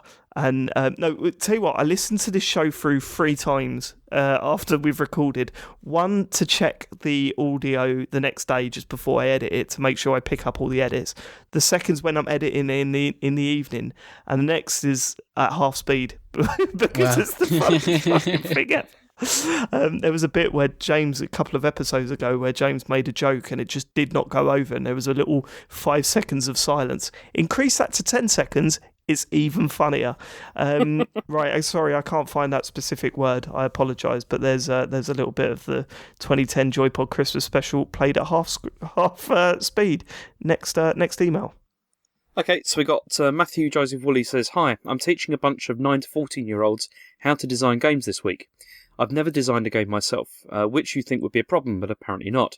What piece of knowledge should I impart to them in order to create incredible developers?" Hugs and kisses, Matt. See, there's a problem here, isn't there? You're teaching kids how to design games, and you don't know how to design games, and you're asking people who don't know how to design games how to design games. So I thought, what's the way around this? Well, we're friends with some designers, so I forwarded your email to Spilt Milk. Andy from Spilt Milk, who made is it Sandra Smith? Fiesta. Yeah. He is a good dude, top boy. And if you like Andrew, then definitely check out the interview we had with him on YouTube while we were playing Rocket League. So I sent this email on to him and asked him for his advice, and he sent back a really long email that was full of brilliant stuff. A lot of it was technical stuff that I will forward on to you, Matthew. But the more sort of general stuff he added to the end, which is what James is going to read now. Okay, so it says, but all that said, I can't really stray far from a piece of classic advice that apparently Nintendo's designers keep close to heart. You should think about the player's feelings when they're playing your game, and try to make sure every action they take brings a smile to their face. It may sound corny, but if every one of those interesting decisions, if both the risk and reward outcomes end up with the player smiling, you're onto an absolute winner. I feel this is most recently interestingly shown by Nintendo in their shooter Splatoon. Even missing your shots at an enemy team member, normally a bad thing in a competitive shooter, is turned into something that will make a player smile, because you help paint to the floor in your team's colour. Not to mention all those amazing animation and sound effects that happen when you do. In fact, they wanted to encourage those smiles so much, the whole game is built around this idea. Not only did it make the actions fun, it resulted in a very innovative game in a very crowded and stagnant genre. On the practical side, pencils, paper, dice and cards are all you really need to make some brilliant games. So go nuts. There you go. Nice bit of advice from the nicest guy I know, Andrew. Okay, let's go to the tweets. Okay, so first of all we got from Tom. He says, Unsubbed, how does he feel now that you've lost a listener because of him? I think this is referring to... Yeah, because this is... that's my old boss, isn't it? This is old boss Tom Orry. Yeah. He's saying he's unsubbed to the podcast. I know fully well that Tom Orry listens to no video game podcast. He doesn't even listen to his own video game podcast. So there's no way that he was subbed in the first place, so I wouldn't worry about that too much. And he's just being grumpy because that's his brand. I'm not even going to answer that question on your behalf. I see, because I was literally going to email him at some point and say, hey, do you want to come on to the show at some point? And then I just thought, no, he sounds like the sort of person that would just be an absolute nightmare for him, and he wouldn't want to get involved. So I thought, he is a lovely man. I should say that. despite his grumpy online persona, he's a lovely, lovely man. But yeah, there's no way he listens to actual video game podcasts. Not even a chance. Yeah, well, he's my favourite on the Video Gamer podcast. He just makes me laugh. He just takes no bullshit from anyone. Yeah. Always cheers me up. Next tweet. Okay, Joshua Garrity says, now that VR is becoming a thing, the next sensory frontier for games is smell. What games would you most like to smell? Jesus. I can't think of a game world that would actually smell half that. Cooking Mama, maybe? That could be quite good. My mind's already gone back to that VR porn thing that we were talking about before, What and now I don't are ever you want to saying? think about this question ever again. There's some smells there that I would not be ready for.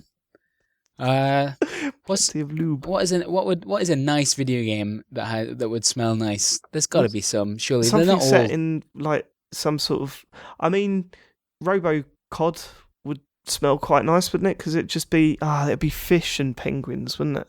I reckon Mario World would smell great. Really? You know, it's got all those. Yeah, it's got like donut planes and the whole thing. Be all right. What about Yoshi's Woolly World of freshly That cleaned would smell clothes?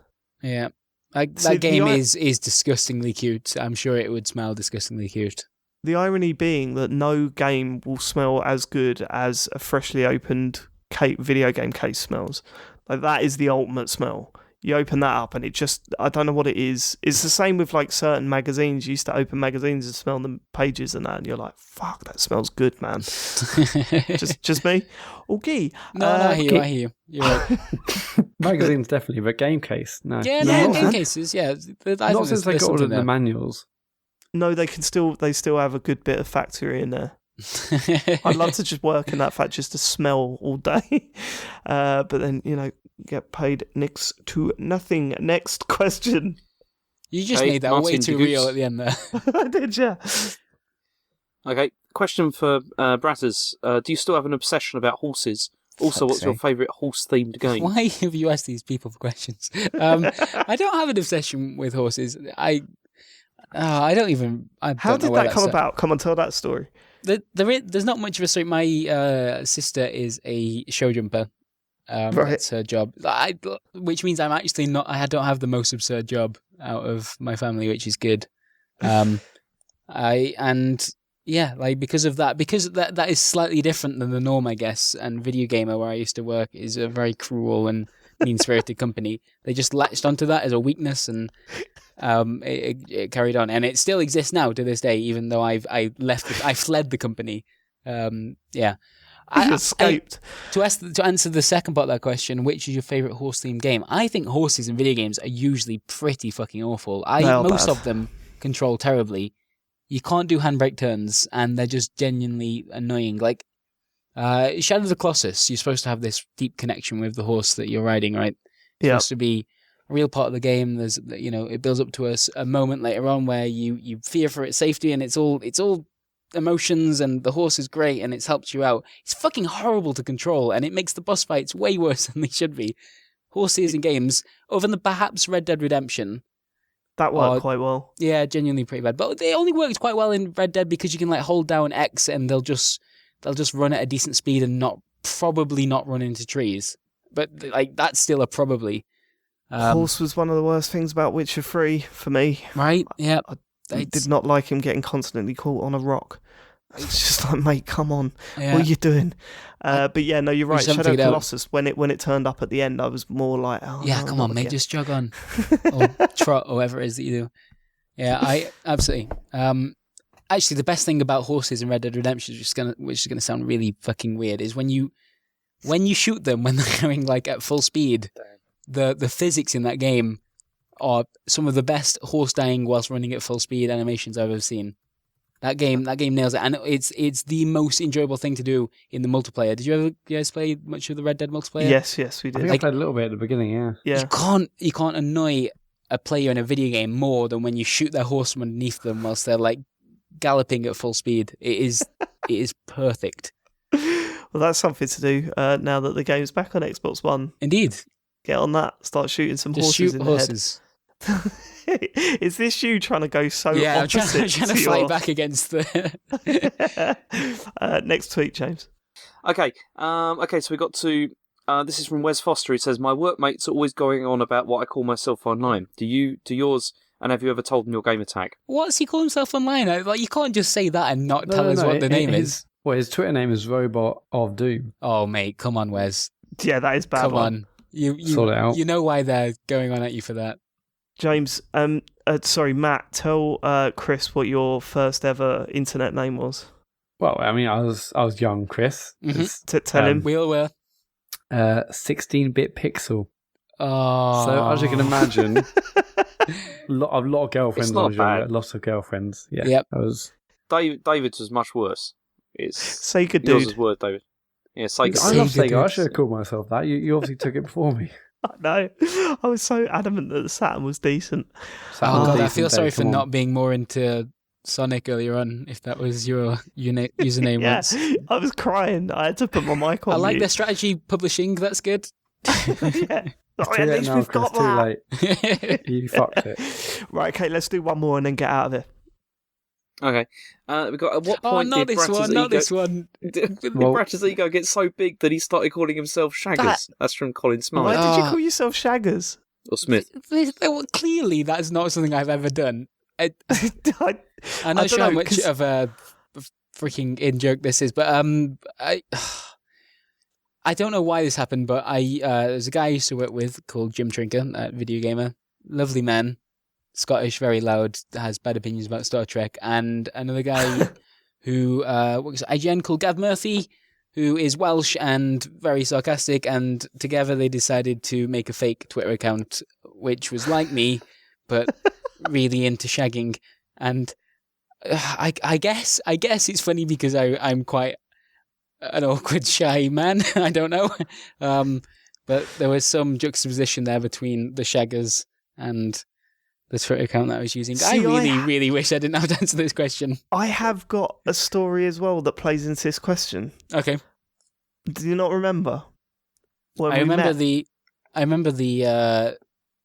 the voicemails at Videogamer TV during our podcast. Yeah. Is that linked to this? No, it's not. Okay. It was when we met at the Destiny party last year. Oh yeah, okay, I And remember. Everyone was saying, "Oh yeah, Chris is a great guy," and I wanted to come over and talk to you because I'd listened to you on the podcast for ages. And I was Everyone was saying chatting that was a great guy. That's brilliant. Excellent. yeah, everyone was like Smashing. saying, "Oh, really down to earth." And then Not I true. was chatting to Sam, I think Sam White, but within earshot of you, and I heard you turn around to someone. I think it was your boss at Eurogamer. I didn't know who it was. Okay. And you said people don't go to Eurogamer to watch videos. Oh no, they, they go to Eurogamer for the presenters.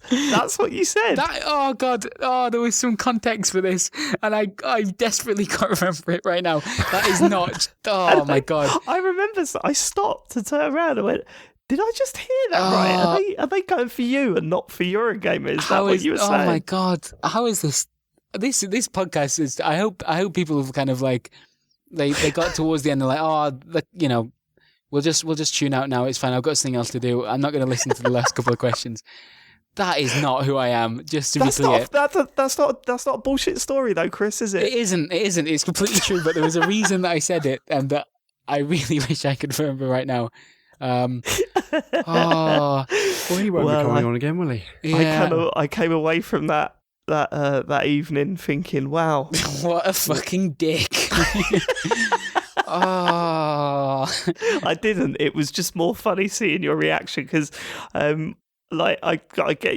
knew what you were saying. It was just like it would just come out wrong, and then all of a sudden you just went power white when I sort of pointed out this. It was beautiful.